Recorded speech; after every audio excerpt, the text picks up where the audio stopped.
మెదక్ జిల్లా కొల్చారం మండలం పోతంశెట్టిపల్లి రైతు వేదికలో ముఖాముఖి కార్యక్రమంలో నూతనంగా వీడియో కాన్ఫరెన్స్ వీసీ సెంటర్ ప్రారంభించి మొట్టమొదటిసారిగా రైతు భరోసా నిధుల విడుదల కార్యక్రమంలో ముఖ్య అతిథిగా హైదరాబాద్ రాజేంద్రనగర్ వ్యవసాయ యూనివర్సిటీ నుంచి ముఖ్యమంత్రి రేవంత్ రెడ్డి ప్రత్యక్ష ప్రసారాన్ని వీక్షించి రైతు భరోసా నిధులను ప్రారంభించిన ఉప ముఖ్యమంత్రి బట్టి విక్రమార్క, వ్యవసాయ శాఖ మంత్రి తుమ్మల నాగేశ్వరరావు. ఈ కార్యక్రమంలో మండల కాంగ్రెస్ పార్టీ అధ్యక్షులు మల్లేశం గౌడ్, మండల కాంగ్రెస్ పార్టీ ఉపాధ్యక్షులు ముత్యంగారి గోవర్ధన్, తాజా మాజీ సర్పంచ్ నాగరాణి నర్సింహులు, రాంపూర్ మాజీ PSCA chairman Kasam Mohan, Congress party senior నాయకులు మహేందర్ రెడ్డి, కుమార్ గౌడ్, లక్ష్మయ్య, కాంగ్రెస్ పార్టీ నాయకులు యాదగిరి, నవీన్, యాదగిరి, నర్సింహులు, ఏఈఓ నిరోష, రైతులు, నాయకులు, కాంగ్రెస్ పార్టీ కార్యకర్తలు పాల్గొన్నారు.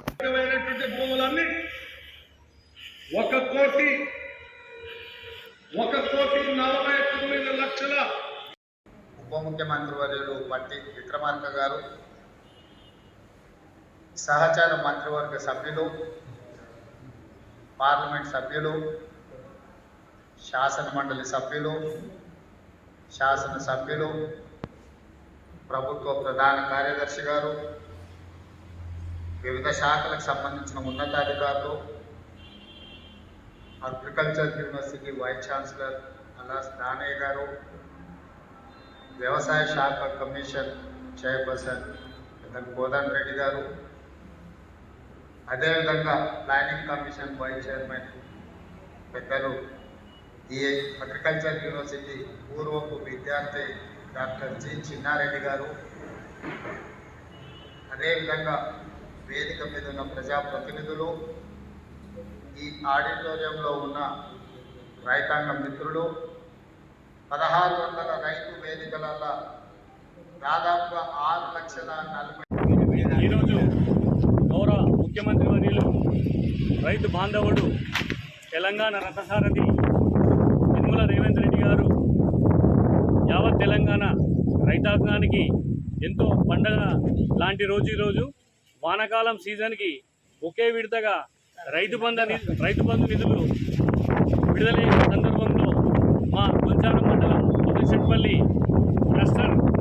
గ్రామాల రైతులమందరం కూడా ఇక్కడ VC centre, video conference centre నూతనంగా ప్రారంభించుకున్న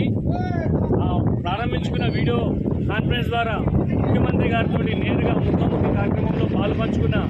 మా మండల కాంగ్రెస్ పార్టీ నాయకులు మరియు రైతు సోదరులు, మా క్లస్టర్ పరిధిలో ఉన్న ముఖ్య నాయకులు, మాజీ సర్పంచులు, ఎంపీడీసీలు, యువ నాయకులు అందరూ కూడా పేరు పేరున స్వాగత సుమాన్లు తెలియజేస్తూ ఈరోజు యావత్ తెలంగాణ రాష్ట్రాంగానికి రేవంత్ రెడ్డి గారు ఒకే విషయం చెప్పాడు: రైతు మంచుకుంటేనే రాజ్యం మంచుకుంటుంది, వ్యవసాయం దండగానే రోజు పోయి వ్యవసాయం పండగానే రోజు వచ్చిందని ఈరోజు రైతాంగానికి తెలిసి చెప్పిన నాయకుడు మా రేవంత్ రెడ్డి గారు. అపర భగీరథుడు. ఆ రోజు వైఎస్ రాజశేఖర్ తర్వాత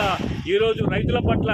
సంక్షేమం కానీ రైతులకు ఏ విధమైన సహాయ సహకారం అందించడంలో మన ముఖ్యమంత్రి రేవంత్ రెడ్డి గారు ముందు వరుసలో ఉండరని ఈ సందర్భంగా తెలియజేస్తూ, అటువంటి నాయకుని కోసం కాంగ్రెస్ పార్టీ నాయకులం కానీ, కార్యకర్తలం కానీ, రైతులం కానీ అండగా ఉండి అలాంటి నాయకుడిని మేము మరోసారి ముఖ్యమంత్రి చేసే విధంగా అందరం కూడా రైతులము కంకణబద్దులై పనిచేస్తామని ఈరోజు రైతు బంధు విడుదల చేసిన సందర్భంగా కొల్చారం మండల కాంగ్రెస్ పార్టీ పక్షాన వారికి, వారి మంత్రివర్గ సహచరులకు, మా నర్సాపూర్ తాలూకా నాయకులకు అందరికీ కూడా ప్రత్యేక ధన్యవాదాలు చేస్తున్నాం. మరిన్ని అప్డేట్స్ కోసం మా ఛానల్ని సబ్స్క్రైబ్ చేయండి.